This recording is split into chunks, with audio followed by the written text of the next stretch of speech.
Allons-y.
les encourager.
Merci à la voix de Bethléem que nous saluons encore très fort avec des cris de joie à l'endroit de notre Seigneur.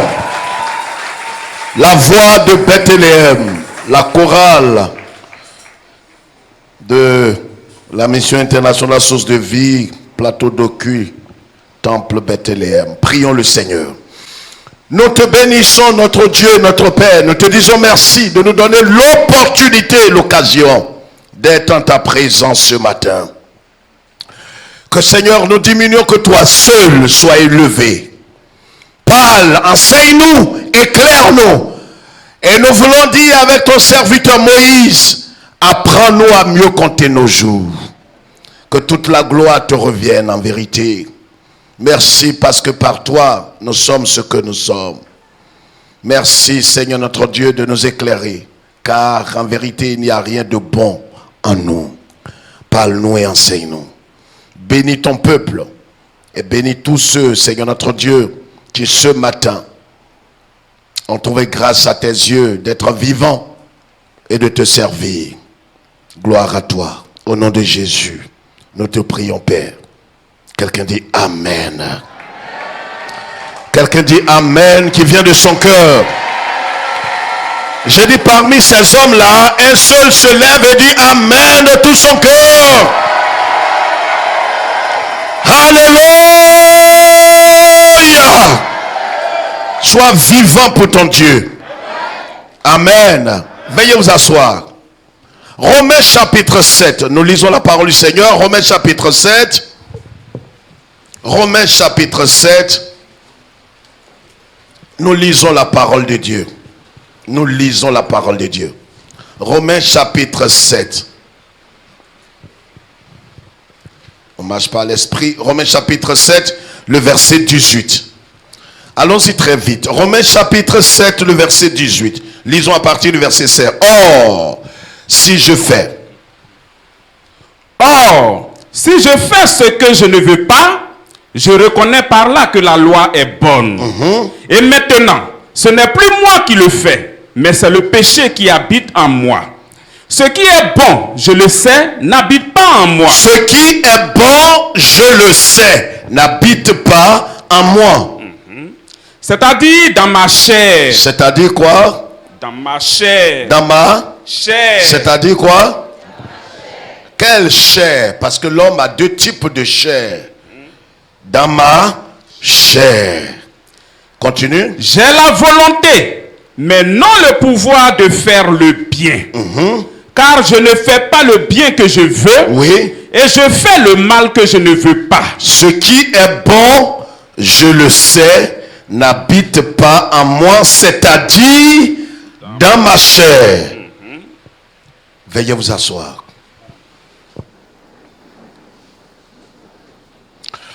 Notre sous-thème ce matin, pour ceux qui prennent note et ceux qui nous suivent partout dans le monde, notre ennemi réel dans la marche en Christ. Voici le thème de notre culte ce matin.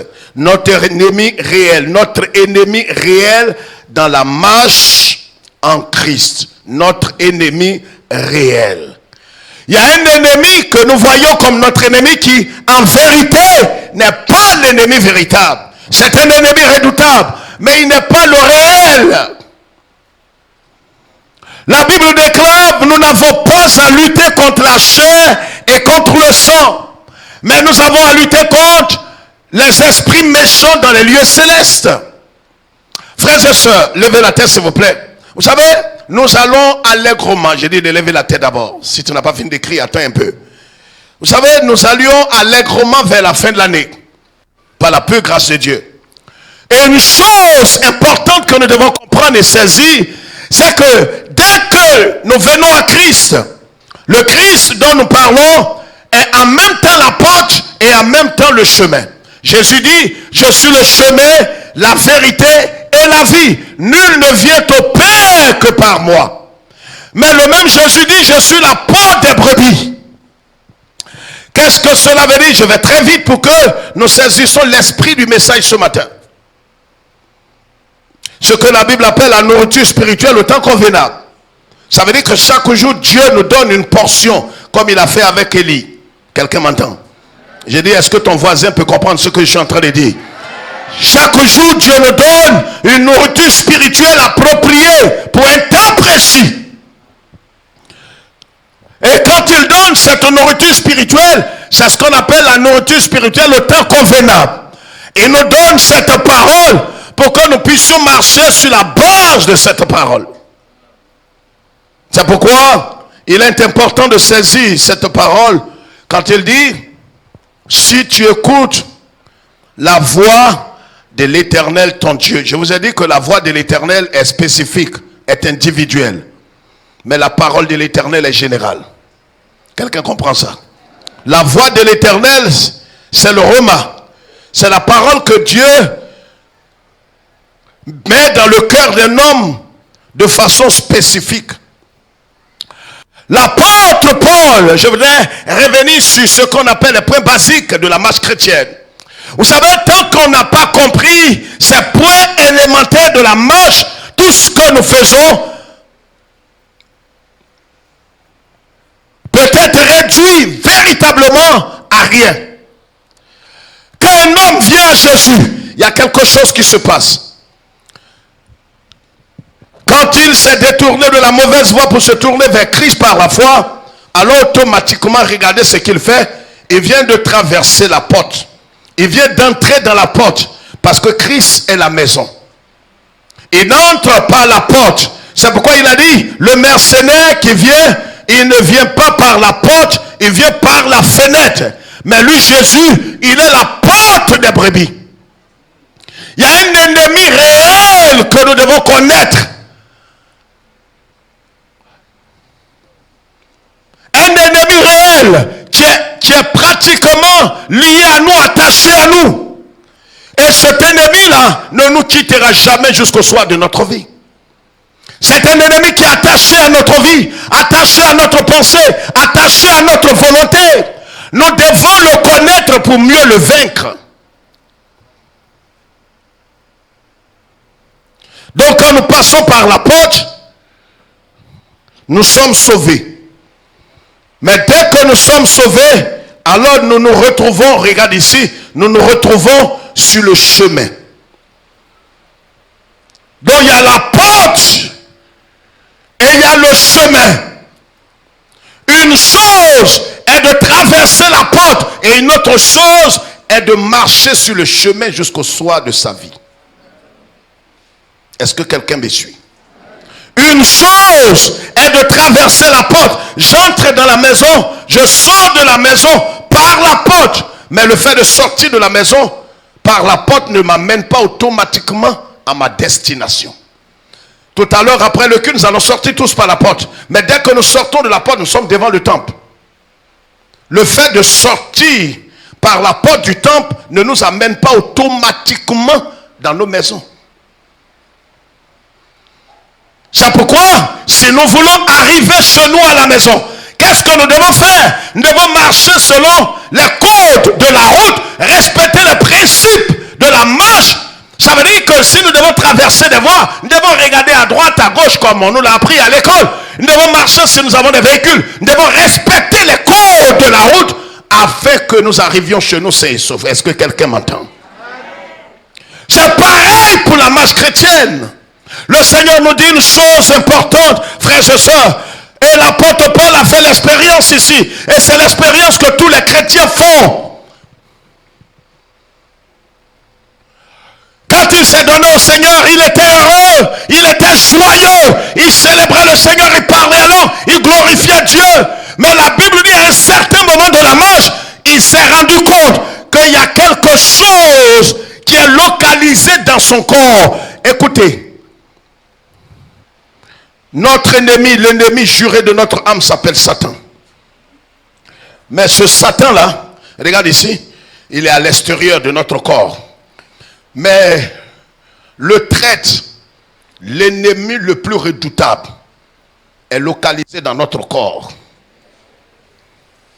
De la même manière que ton sang est dans tes veines, dans ton corps, c'est comme ça que cet ennemi est localisé dans ton corps.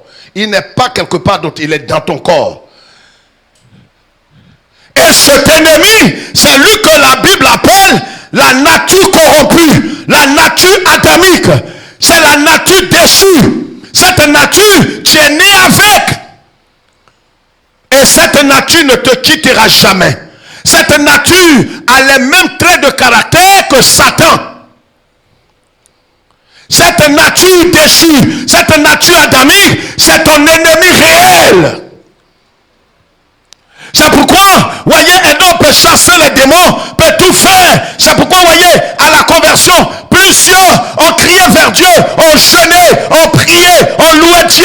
À un certain moment, c'est comme si ils n'avaient du tout expérimenté quelque chose de surnaturel. Ils veulent faire le bien. Mais il y a quelque chose qui est localisé, ce n'est pas un démon. La nature corrompue, la nature adamique n'est pas un démon. C'est ta nature, c'est ton essence. C'est ta vraie personne quand tu étais païen. Et cette nature-là, pourquoi on l'appelle la chair? Parce que cette nature adamique est localisée dans ton corps. C'est pourquoi le jour que, d'ici 100 ans, le jour que tu mourras, ton esprit sera totalement libéré. Pourquoi? Parce que la chair n'aura plus accès à ta vie. C'est pourquoi la Bible dit que celui qui est mort sur tous les deux points, la mort physique qui n'est pas le salaire du péché, j'aurai l'occasion de vous expliquer ça. C'est une conséquence, mais le vrai salaire du péché, c'est la mort éternelle. Parce que si la mort dont nous parlons était le salaire du péché, le Christ ne serait pas mort. Le salaire du péché n'est pas cette mort. Mais le salaire du péché est la séparation éternelle avec Dieu. Ce que la Bible appelle la seconde mort. Quand vous mourrez vous naissez 2 fois, vous mourrez une seule fois. Quand vous naissiez une seule fois, comme les païens, les religieux, les protestants et les évangéliques, parce qu'on peut être évangélique, protestant, catholique, baptiste, source de vie, et puis être un païen. Si vous naissiez une seule fois, vous mourrez 2 fois. Vous mourrez physiquement, et vous mourrez une seconde mort qui est la séparation d'avec Dieu qu'on appelle l'enfer, la géhenne. Mais si vous naissiez 2 fois, vous mourrez physiquement une seule fois. Et puis la seconde mort n'a plus droit sur votre vie. Est-ce que quelqu'un comprend? Donc le problème que nous sommes en train de résoudre ici n'a rien à voir avec la mort physique. C'est pourquoi tous ceux qui sont morts dans le Seigneur, notre frère Ephraim, il s'est endormi. On ne parle pas de lui au passé. On parle de lui comme on parle de Paul. Quelqu'un a l'esprit réveillé, il comprend ce qu'on dit là. Quand on parle d'Ephraim, on ne peut pas être effrayé. Comme si on parlait, est-ce que quand on dit Saint Paul, on est effrayé? Répondez-moi, tu me regardes, ça me choque. Quand on parle de Marie, la mère de Jésus, est-ce qu'on est effrayé? On voit Marie comme une cadavre. Le Dieu qu'on adore n'est pas le Dieu des morts. Quelqu'un dit Amen. Le Dieu qu'on adore est le Dieu des vivants. C'est pourquoi notre frère Ephraim est vivant. Il est vivant et il est dans le Seigneur. Nous le reverrons. Il s'est endormi comme Abraham s'est endormi. Jésus s'est endormi. Moïse s'est endormi. Paul s'est endormi. Pierre s'est endormi. Jacques s'est endormi. Ces saints se sont endormis. Et au dernier jour, ils seront là debout. C'est un voile qui nous empêche de les voir. Quand ce voile-là, qui est ce vase, cette terre, quand ça tombe net, tu les vois. C'est pourquoi la vraie liberté part, voyez, de la mort. C'est pourquoi la Bible dit, et l'apôtre Paul dit ici, je veux faire le bien, je sais une chose. Frère, la plus grande révélation qu'un homme puisse avoir dans le Seigneur, c'est de savoir qu'en lui, dans sa chair, parce que derrière ce corps-là, se trouve la chair de péché et de mort. La nature adamique, la nature corrompue. Cette nature-là a les mêmes traits caractéristiques que Satan. Ce que Satan peut faire, ta chair peut le faire. C'est pourquoi quand on parle de chair que tu souris, mais ça veut dire que tu es égaré au carré. Ça veut dire que tu es profondément perdu. La chair ne peut pas te faire sourire. Quand on dit à quelqu'un qu'il est charnel et il est heureux, mais c'est misérable. Ton ennemi réel, ce n'est pas d'abord Satan. Ton ennemi réel à ta conversion, c'est celui qui est localisé dans ta chair physique qu'on appelle la chair de péché. Tant que cette chair, Dieu ne te condamne pas parce que tu as la nature adamique. Mais Dieu te condamnera quand tu vas activer cette chair d'être en action. Les gens ne vont pas te condamner dans le quartier. Le maire du quartier ne va pas te condamner parce que tu as des chiens méchants. Mais si tu laisses ton chien méchant mordre quelqu'un, en ce moment, tu vas répondre de tes actes. Sinon, tu peux avoir 50 chiens méchants. Ça ne te dit rien. Et ça ne dit rien à la commune. Mais dès que tu ne maîtrises plus tes chiens méchants, et que ton chien méchant, qui est comme la chair, voilà le vrai problème. C'est pourquoi, vous voyez, quelqu'un qui ne maîtrise pas, qui ne maintient pas. C'est pourquoi la Bible dit en Romains chapitre 6. Lisons. Romains chapitre 6, verset 11. Vas-y très vite. Ainsi vous-même, regardez-vous comme mort au péché. Regardez-vous, considérez-vous dans d'autres versions comme mort au péché Et comme vivant pour Dieu. En Jésus-Christ. Alléluia. Alléluia. Ton ennemi réel dans la marche, celui qui veut te barrer le chemin, lève la tête. Celui qui veut te fermer la porte, celui qui veut te disqualifier, ce n'est pas d'abord Satan. Satan est un allié qui est en toi. Est-ce que quelqu'un comprend le message ce matin? Satan ne viendra pas lui-même. Il est caché quelque part, comme ceux dans le monde qu'on appelle, comment on les appelle? Ceux qui envoient des enfants aller chercher des femmes pour eux. Tu souris, tu baisses ta tête. Tu as fait ça toute ta vie. Les quoi? Les envoyeurs. tu es caché. Et les tontons nous envoyaient beaucoup au quartier. Ils sont calés quelque part. Il dit, viens voir. Va te dire à la tante là, je vais la voir. Lui-même, il ne va pas. Satan est comme ce tonton. Le petit qu'on envoie là, c'est lui qu'on appelle la chair. Il va te fatiguer. Il va te fatiguer.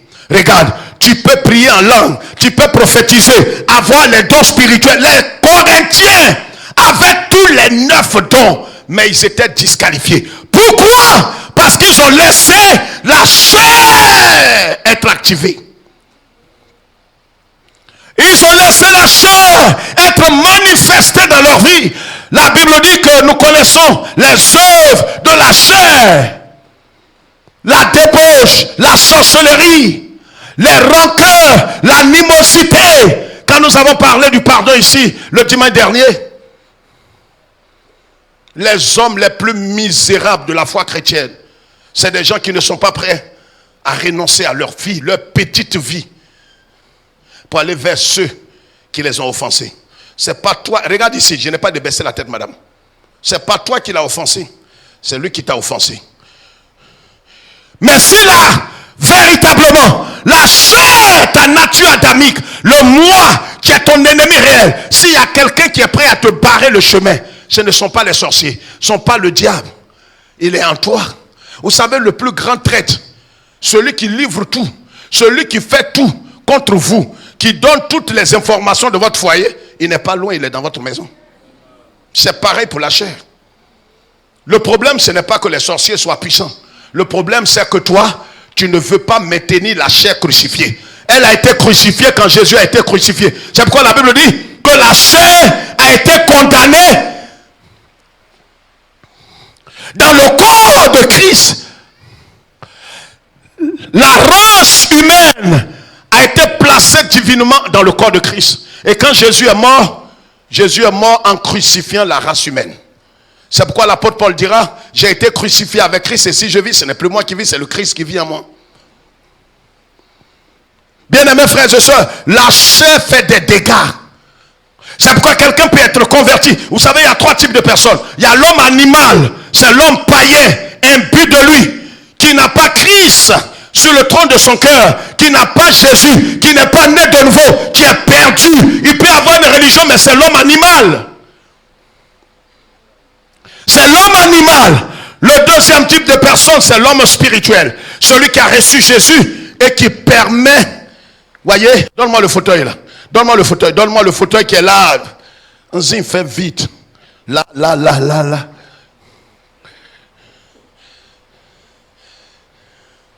Voyez?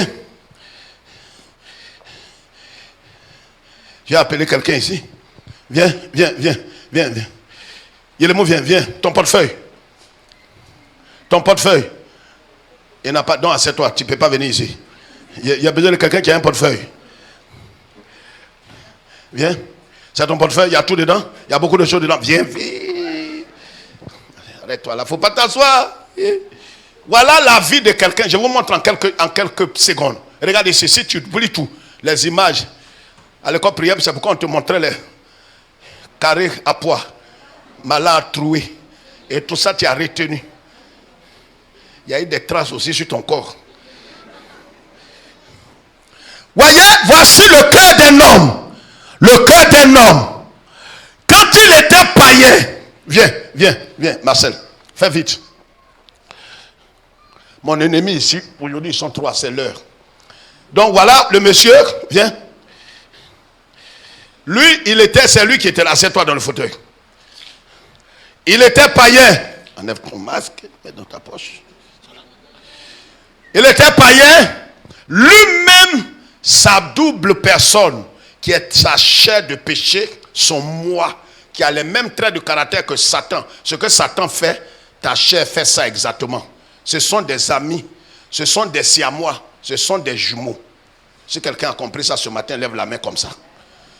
Ta chair et Satan sont des amis intimes. C'est pourquoi Satan peut ne pas se présenter. C'est pourquoi, voyez, tant que tu ne maîtriseras pas la chair, tu n'achèveras pas la course. Tu as parlé en langue, tu es tombé en transe, tu as apporté tes dîmes, mais tu n'achèveras pas la course. C'est pourquoi la solution de la chair, ce n'est pas le jeûne, c'est la mort. C'est la mort. C'est pourquoi vous voyez, ce monsieur, il était païen, et c'est son moi qui est assis sur le trône de son cœur. Voilà un trône, et c'est son moi qui est assis. C'est pourquoi à chaque fois qu'il parle, il dit moi, on m'a fait ça. À mon tour, c'est ce qu'on me fait. J'ai fait ça, moi c'est à ça qu'on me fait. On ne me fait pas ça. Chez nous, on ne me fait pas ça. Tout est tourné, tout tourne autour de sa modeste personne. C'est une malédiction, c'est un jugement. C'est la mort, c'est l'enfer. Quand il vient à Jésus, alors qu'est-ce qui se passe? Qu'est-ce qui se passe?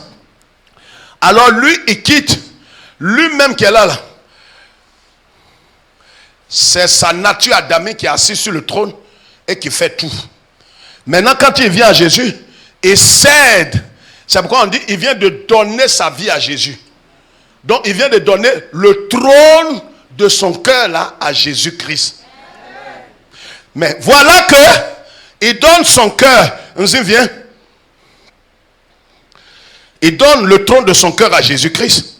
N'est-ce pas? C'est ça? Assieds-toi là. Maintenant, regardez bien. Regardez bien. Viens. Ce monsieur-là, voyez-le comme la chair de Marcel. Quelqu'un comprend? Sa nature adamique qu'on ne voit pas, qui est invisible. Voyez ce monsieur comme la nature adamique de Marcel Engoran. Vous comprenez? Donc Marcel Engoran vient de donner sa vie à Jésus et il a mis Jésus sur le trône de son cœur. Quelqu'un comprend? C'est en ce moment-là qu'on dit qu'Engoran Martel est un homme spirituel. Parce que Jésus est assis sur le trône de son cœur. À un certain moment dans la marche, parce qu'il est rentré par la porte, et tout ce qu'il est en train de faire maintenant, c'est la marche. 1 Jean 2,12. 1 Jean 2,12. Lis ça, frère. Oh, Joseph. 1 Jean 2,12. Quelqu'un peut m'aider? 1 Jean 2,12. Sa main tremble. 1 Jean 2, on a 5 minutes.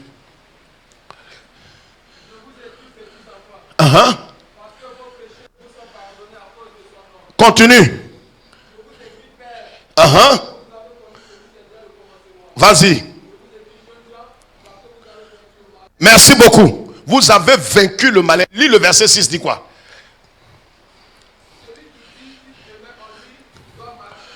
Celui qui dit qu'il demeure en lui, il vous dit qu'il est rentré en Jésus, il est né de nouveau, il est rempli du Saint-Esprit, il doit marcher. C'est par ta marche qu'on saura que tu demeures en lui.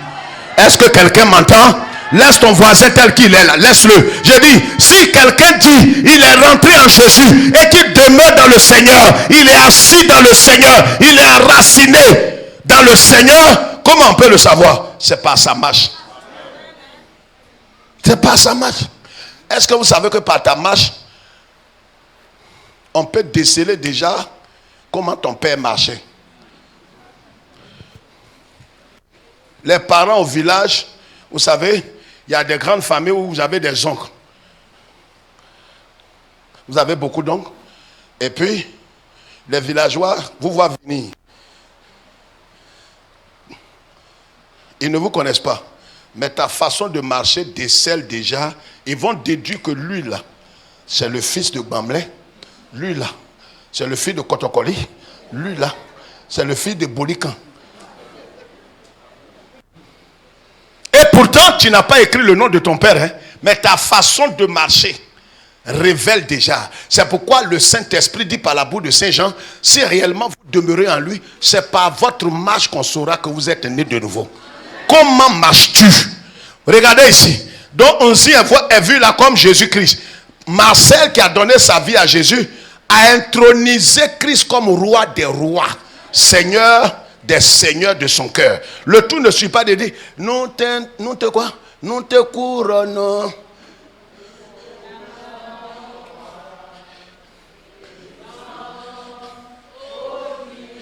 Pendant qu'il chante ça, il dit, pourquoi tu marches sur mon pied? Quand on chante toujours, tu es toujours en train de marcher. Il couronne, attends. Pendant qu'il dit couronne Jésus, roi des rois, il ne parle pas à sa soeur qui est là. Elle ne parle pas à sa soeur. Parce que c'est toujours elle, quand elle chante, on acclame. Quand il fait, voyez comment on se séduit nous-mêmes. On est des comédiens, des plaisantins. Est-ce que tu as couronné Jésus roi des rois? C'est pas ta vie qu'on saura que tu l'as couronné. C'est pas tes chants. On peut chanter, tomber en train de transpirer. C'est comédie. Ta vie, quand on est sorti de là, celui qui t'a traité de bâtard, tu es une prostituée, voleuse, diantra. Elle maudit ton Dieu. Tu es humilié publiquement à la Riviera. Elle te renvoie à ton baluchon. Tu entends le message. Tu dis, Seigneur, c'est mon honneur qui est en jeu. Quand je vais l'appeler, elle va dire, c'est moi qui ai volé. Seigneur, aide-moi. Le Seigneur même te dit, aide-moi. C'est ça la croix. La solution de cet ennemi réel, ce n'est pas la prière ni le jeûne. C'est la mort. C'est la croix. C'est pourquoi Jésus dit, avant de me suivre, prenez votre croix. Et maintenez l'ennemi réel de votre vie là. Satan là, c'est son envoyé qui est dans votre corps. Si vous avez maîtrisé cet envoyé là, Satan s'enfuit. Vous savez quand on attrape le traître, le vrai envoyeur là il fuit. C'est vrai ou bien c'est faux? Tu ne sais pas ça. Lève la main, ceux qui savent ça. La chair doit être maintenue. Jésus l'a crucifié quand Christ mourait. Jésus mourait, il a crucifié ta chair, ta nature adamique. Divinement, spirituellement, il a crucifié. Ce que Dieu te demande, c'est de maintenir cette chair-là inactive. Croise tes mains, tes pieds, baisse ta tête. Il doit être crucifié, inactif. Dieu ne te condamne pas parce que tu as une nature adamique, mais Dieu te condamne si tu laisses la chair faire. Hein? Apocalypse 2:20. Apocalypse 2:20. Apocalypse 2:20. Oh, quelqu'un peut m'aider. Apocalypse 2:20. Mais ce que j'ai contre toi, tu laisses qui? Et Dieu n'a pas dit qu'il est fâché contre le pasteur de l'église d'Éphèse simplement parce que Jézabel est dans l'église. Non, Jézabel peut être dans l'église. Le problème, si Dieu est fâché, Jésus dit à ce pasteur-là, je suis fâché avec toi parce que tu as laissé Jézabel enseigner des doctrines de démons. Le simple fait de laisser la chair agir va te disqualifier toi-même du ciel. Tu as bien commencé, mais si tu ne persévères pas en maintenant la chair crucifiée, et c'est pourquoi certains pensent, la colère, je suis allé faire 21 jours au Ghana, et quand je suis venu, j'étais affaibli. Quand j'ai bu Coco Bacalané, je ne sais pas, rancœur est venu dans mon cœur comme ça. Le problème, ce n'est pas, tu vas jeûner, crier. Quand tu tombes en transe, tu cries, j'ai blessé quelqu'un, je ne sais pas quoi. Faites ma délivrance, hein? Faites ma délivrance. Tu es misérable. La délivrance du chrétien normal qui est converti, sauvé, c'est de maintenir sa chair crucifiée. Il n'y a pas d'autre délivrance. Si un chrétien parle de délivrance, il est sous la malédiction. La vraie délivrance du chrétien, c'est que la chair soit maintenue crucifiée. Et tu ne peux pas maintenir la chair crucifiée sans être brisé, sans être humilié, sans être déshonoré. Parce que celui qui t'a traité de pute, de quoi, c'est toi qui vas vers lui. Regarde ici. Une sœur m'a rendu son témoignage. Il y a eu des dizaines de témoignages cette semaine. Une sœur m'a rendu son témoignage. Elle a appelé son frère, qui lui a créé tous les ennuis. Quand elle a appelé, le monsieur tombe des nues. Il y a une sœur aussi en France qui nous suit, qui a appelé une de ses amies pour lui dire, je te demande pardon. Elle tombe des nues. C'est ça l'évangile, c'est ça la voie chrétienne biblique. Le reste n'est que amusement. Si ce matin, tu te souviens que quelqu'un t'a traîné dans la boue, n'attends pas qu'il vienne vers toi. Va vers lui. C'est quand tu es faible, c'est quand tu es déshonoré, que le ciel te rend fort. Ton mari, il ne te parle pas. Fais le pas le premier. Va vers lui. Touche-le. Tu dis, mais ça me fait honte. C'est lui qui doit me toucher. Toi, touche-le. Il ne te touche pas, touche-le. Tu dis, pasteur, tais-toi. Tu dis bien, pasteur, tais-toi, ferme ta bouche. Touche-le. Il en mais touche-le encore. Il enlève, tu le touches encore. Il dit, je ne veux plus de toi. Il dit, moi, je t'aime. Il dit, je t'ai dit, entre toi et moi, l'amour n'est plus. Il dit, mais tu ne m'aimes pas, mais moi, je t'aime toujours. Quand tu fais ça, tu es déshonoré. Pendant que toi, tu es déshonoré, Christ est glorifié. Tu n'es pas chanté, transpiré là, qui fait adoration. Quand tu es en train d'appeler quelqu'un pour demander pardon, tu es en train d'adorer le Seigneur. Tu es en train d'élever le Seigneur. Voyez, Christ est assis. À un certain moment de la marche, tape dans son dos, tape dans son dos, tape dans son dos, tape-le, pousse-le. Il n'a qu'à, pousse-le. Voilà, Christ s'élève. Mais Christ est toujours dans le cœur. Sur la moquette rouge, là, c'est le cœur. Maintenant, il fait asseoir le moi. Christ est debout. Voici ce que vous ne comprenez pas dans la marche. Ce que je suis en train de vous montrer en image là, ça peut faire 50 ans de message. Celui-là, en ce moment, on voit que Angoran Marcel, il est sauvé, mais il est devenu charnel. C'est-à-dire, ne soyez plus surpris de voir qu'Angoran Marcel peut donner ses fesses comme un PD. Ne riez pas. Angoran Marcel peut voler, peut tuer, peut avorter, peut faire toutes les pratiques. Vous allez dire, mais lui qui est pasteur protocole là, oui, parce qu'il a refait asseoir la chair de péché, de mort, qui a les mêmes traits de caractère que Satan. C'est le jumeau de Satan. C'est pourquoi à l'église, quand vous voyez des gens hystériques, colériques, il dit non, dans notre famille, ne l'écoutez pas. C'est un vendu, un traître. Donc Jésus-Christ est debout. Il est là, il est dans la vie de choses, mais il n'a plus la place. Il n'est plus assis sur le trône du cœur de Angoran Marcel. Donc il ne prend plus de décisions. Celui qui prend les décisions, c'est la chair, sa nature adamique. Il peut voler, il peut regarder les films pornographiques, il peut faire tout. Il est plus à elle les païens. Quand il est à les païens, il est content. Quand il est à les chrétiens, sa joie n'est pas grande. Quand il est à les païens, quand dimanche a fini et que lundi il va au bureau, il est heureux d'être avec les gens. Il parle leur langage. Il y a tes batras, il y a tes botos, il y a tes coutrous. Il écoute les messages charnels, les coupés décalés, les quoi, toutes les musiques. Ça ne lui dit rien. Ne soyez pas choqués. Il a intronisé à nouveau la chair de péché et de mort qui le conduira en enfer. S'il demeure dans cette voie, à un certain moment de la marche, le Christ quittera totalement sa vie. Et sa condition deviendra pire. C'est pourquoi Judas s'est suicidé. Ce n'est pas parce qu'il voulait se suicider. Parce que Christ n'était plus assis sur le trône de son cœur.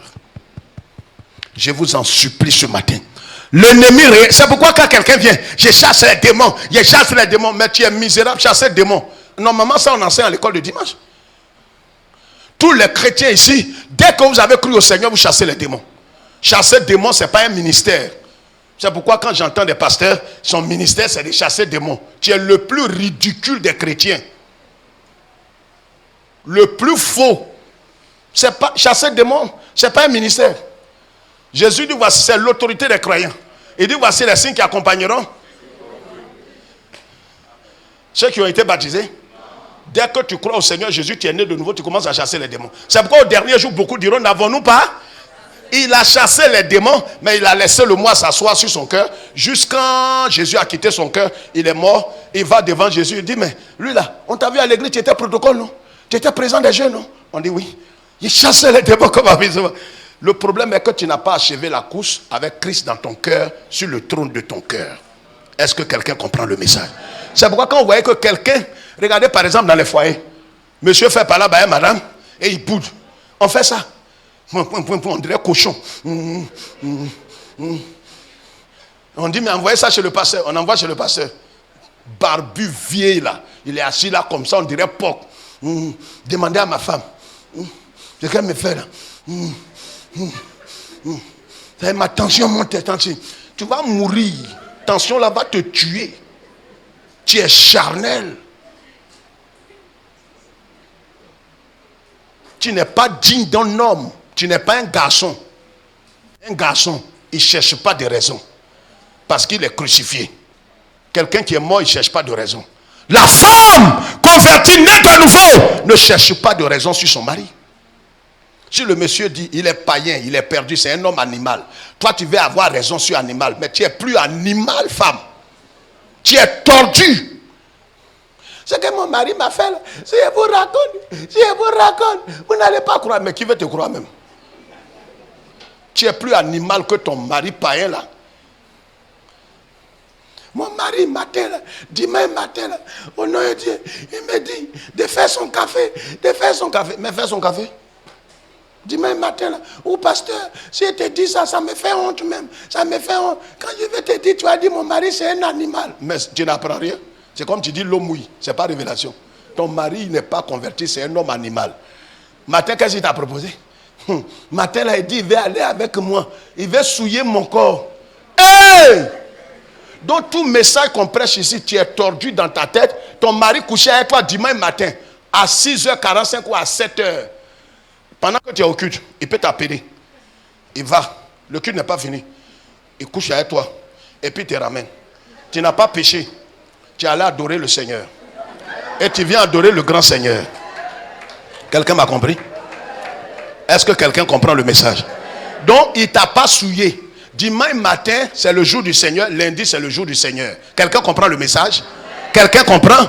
Donc Marcel converti, mais Jésus était assis au commencement. À un certain moment de la marche, il a intronisé qui? Il a intronisé qui? Dites ça ensemble. Il a intronisé qui?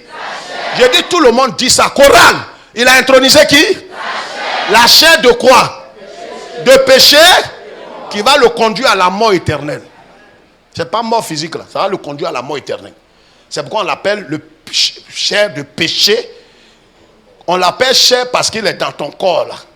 Il est comme le mouvement qui est dans ton corps. C'est pourquoi quand tu vois femme nue, tu vois tu trembles. Ce n'est pas ton esprit qui tremble. C'est ton corps. Ton corps lui-même, il ne peut pas trembler. Il y a quelque chose qui est en lui. Ce n'est pas un démon. C'est lui qu'on appelle la nature adamique. C'est pourquoi quand tu vois des choses, ton garçon se lève. Ton garçon qui se lève là, c'est son esprit. Hein? Ton esprit est bien, mais la chair a fait à suivre.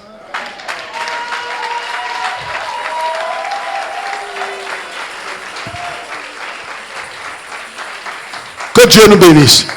C'est pourquoi ne soyez pas surpris de voir des gens méconnaissables dans la foi chrétienne. Quelqu'un qui était bouillant, il va te rappeler tout. Ingrat. Son palabre finit jamais. Il va te tendre la main, te saluer. Mais il ne faut pas croire qu'il t'a pardonné. Il te dit ouvertement, ce ne sera plus comme avant. Quand vous voyez de telles personnes, méfiez-vous de leur vie. Ils ont intronisé qui? Quand je pose des questions, il faut répondre. Ils viennent introniser qui? Ce n'est pas chair seulement. Il faut ajouter toujours péché et mort. C'est-à-dire la chair qu'ils ont intronisée là. Son nom, c'est péché de mort, de chair de péché et de mort. Cette mort-là, c'est la mort éternelle. C'est pourquoi ce matin, si tu n'étais pas encore réconcilié avec certaines personnes qui t'ont offensé, appelle-les dès la sortie. N'arrive pas chez toi. Appelle-les. On ne sait même pas si tu vas arriver chez toi avant de mourir. Appelle-les. Si tu as fait des choses avec ta femme, ton mari, tes enfants, tes parents, appelle-les. C'est le fait même de prendre ton téléphone pour appeler quelqu'un, ça te déshonore, ça t'humilie. C'est ça que la croix fait. Jésus était à la croix et il dit, Père, pardonne-les. Ils ne savent pas ce qu'ils font. Pendant qu'il dit ça, il y a un qui prend épée. Il dit, comme on ne sait pas ce qu'on fait, il a percé son côté, le sang et puis l'eau. Tu n'as pas dit, on ne sait pas ce qu'on fait, ça lui fait mal. Ah, Père, pardonne-leur. Ils ne savent pas ce qu'il y a des choses qu'ils sont en train de faire. Tu dis, moi, ce qui me fait mal, c'est parce que c'est le pasteur, c'est l'ancien. Si c'était un chrétien simple, il allait comprendre. Mais s'il n'est pas converti, Dieu peut utiliser tous les canaux là pour te briser. Que Dieu nous bénisse. Que Dieu bénisse sa parole dans nos cœurs. Je prie que le mardi, tu sois là pour voir la suite de ce message. Amen. Nous allons parler de l'histoire d'Ézéchias. Comment Ézéchias a honoré Dieu à un certain moment de sa vie, il a été déshonoré. à cause de la chair. Que Dieu bénisse sa parole. Merci de bénir ta parole. Que toute la gloire te revienne. Au nom de Jésus. Amen.